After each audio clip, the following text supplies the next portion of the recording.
Otak manusia, organ yang sangat kompleks dan efisien, memiliki kemampuan luar biasa untuk menghasilkan aktivitas listrik yang mendasari setiap aspek fungsi kognitif, emosi, dan perilaku kita. Aktivitas listrik ini memungkinkan triliunan sel saraf atau neuron untuk berkomunikasi dengan kecepatan dan efisiensi yang luar biasa. Komunikasi yang cepat ini sangat penting untuk memproses informasi dari lingkungan, memberikan perintah kepada tubuh, dan memungkinkan kita untuk berpikir, merasa, dan belajar. Meskipun energi listrik yang dihasilkan oleh satu neuron sangat kecil, ketika miliaran neuron bekerja bersama, energi kolektif yang dihasilkan cukup signifikan untuk mendukung seluruh fungsi otak. Bahkan, beberapa perkiraan menunjukkan bahwa energi listrik total yang dihasilkan oleh otak manusia dapat menyalakan bola lampu dengan daya rendah. Fenomena ini mengilustrasikan betapa aktif dan dinamisnya otak kita terus-menerus menghasilkan dan menggunakan energi listrik untuk menjalankan tugasnya yang kompleks. Mengingat peran fundamental aktivitas listrik ini dalam semua fungsi otak, gangguan pada mekanisme ini dapat menjadi akar dari berbagai gangguan neurologis dan psikologis. Pemahaman yang mendalam tentang bagaimana otak menghasilkan listrik bukan hanya menarik dari sudut pandang ilmiah, tetapi juga krusial untuk mengembangkan terapi yang efektif untuk kondisi-kondisi tersebut.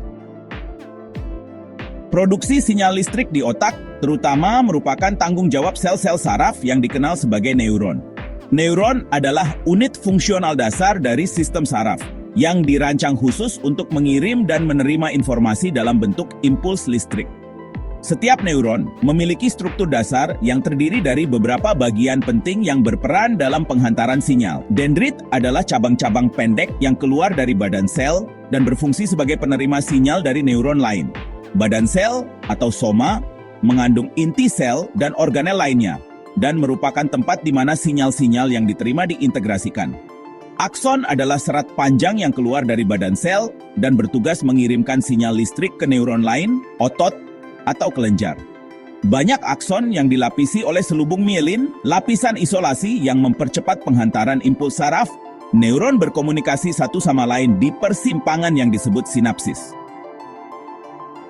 Salah satu konsep kunci dalam pemahaman produksi listrik otak adalah potensial membran istirahat.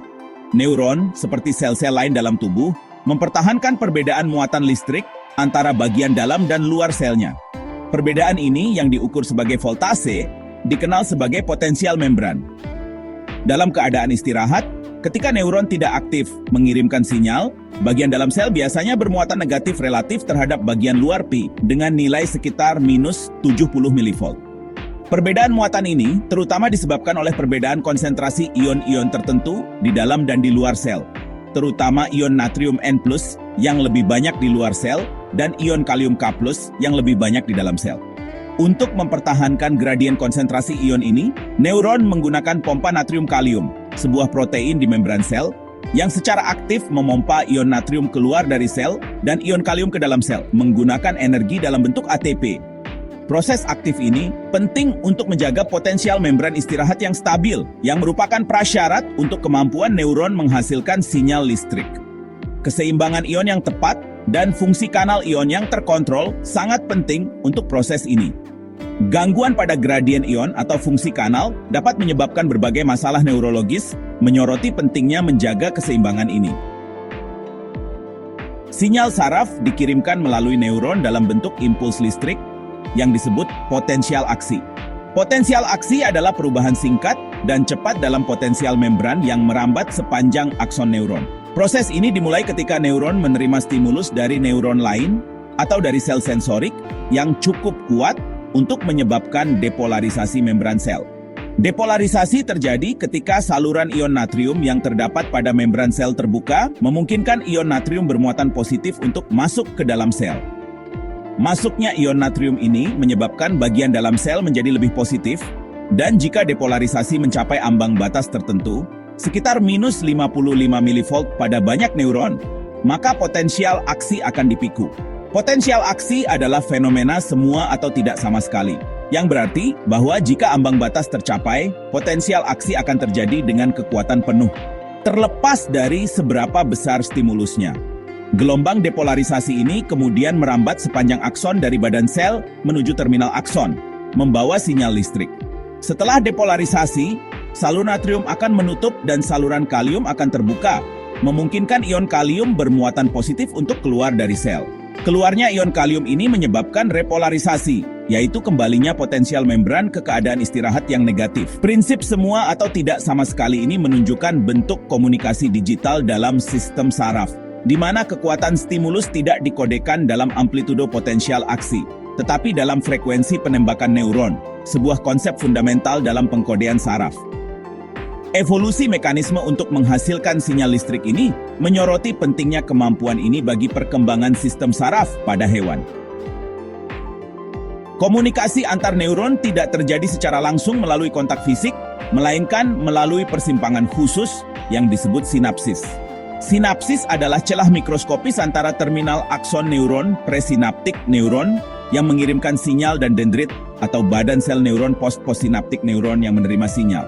Ketika potensial aksi mencapai terminal akson neuron presinaptik, ia memicu pelepasan zat kimia yang disebut neurotransmitter ke dalam celah sinaptik. Neurotransmitter berdifusi melintasi celah sinaptik dan berikatan dengan reseptor protein spesifik yang terdapat pada membran neuron postsinaptik. Pengikatan neurotransmitter ke reseptornya dapat menyebabkan pembukaan atau penutupan saluran ion pada neuron postsinaptik yang menghasilkan perubahan potensial membran pada neuron tersebut. Perubahan potensial ini dapat bersifat eksitatori yang berarti meningkatkan kemungkinan neuron postsinaptik untuk menghasilkan potensial aksi atau inhibitori yang berarti mengurangi kemungkinan tersebut. Terdapat berbagai jenis neuron yang melepaskan neurotransmitter yang berbeda dan jenis neurotransmitter yang dilepaskan menentukan efeknya pada neuron target. Contoh neurotransmitter yang umum termasuk asetilkolin, norepinefrin, serotonin, dan dopamin. Sinapsis dapat dianggap sebagai konverter sinyal yang mengubah sinyal listrik potensial aksi menjadi sinyal kimia pelepasan neurotransmitter dan kemudian kembali menjadi sinyal listrik perubahan potensial membran pada neuron postsinaptik. Sifat kimiawi transmisi sinaptik memungkinkan keragaman dan kompleksitas yang lebih besar dalam komunikasi saraf dibandingkan dengan sinyal listrik murni. Keberadaan berbagai neurotransmitter dengan efek yang bervariasi dan berbagai jenis reseptor memungkinkan regulasi aktivitas saraf yang rumit dan pemrosesan informasi yang kompleks. Efisiensi transmisi sinaptik sangat penting untuk pemrosesan informasi yang cepat di otak. Proses ini meskipun melibatkan perantara kimia, terjadi dalam milidetik, menyoroti mekanisme canggih yang memastikan komunikasi tepat waktu di seluruh jaringan saraf yang luas. Fenomena sinkronisasi otak ke otak yang diamati selama interaksi menunjukkan bahwa komunikasi sinaptik berperan dalam menyelaraskan aktivitas saraf antar individu yang berpotensi mendasari kognisi sosial dan kerjasama. Aktivitas listrik individual dari miliaran neuron secara kolektif menghasilkan pola aktivitas listrik yang dapat diukur di permukaan kulit kepala menggunakan teknik disebut elektroensefalografi atau EEG. Pola aktivitas listrik ini dikenal sebagai gelombang otak atau osilasi neuronal. Gelombang otak terjadi pada berbagai frekuensi, dan pita frekuensi yang berbeda telah dikaitkan dengan keadaan mental yang berbeda. Misalnya, gelombang delta 1 hingga 4 Hz dominan selama tidur nyenyak dan meditasi dalam, dan diyakini berperan dalam penyembuhan dan regenerasi sel. Gelombang theta 4 hingga 8 Hz terlibat dalam tidur ringan, mengantuk, relaksasi dan memori serta penting untuk hipnoterapi dan daya ingat.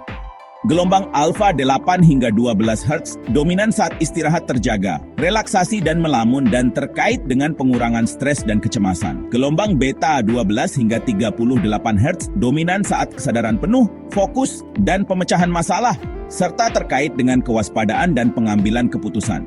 Gelombang gamma 30 hingga 100 Hz dominan saat konsentrasi tinggi, pemrosesan informasi, dan pembelajaran, dan dikaitkan dengan IQ tinggi, memori yang baik, dan kebahagiaan. Korelasi antara frekuensi gelombang otak tertentu dan keadaan mental menunjukkan bahwa osilasi ini bukan hanya kebisingan acak, tetapi mencerminkan proses saraf yang mendasari berbagai keadaan kognitif dan emosional.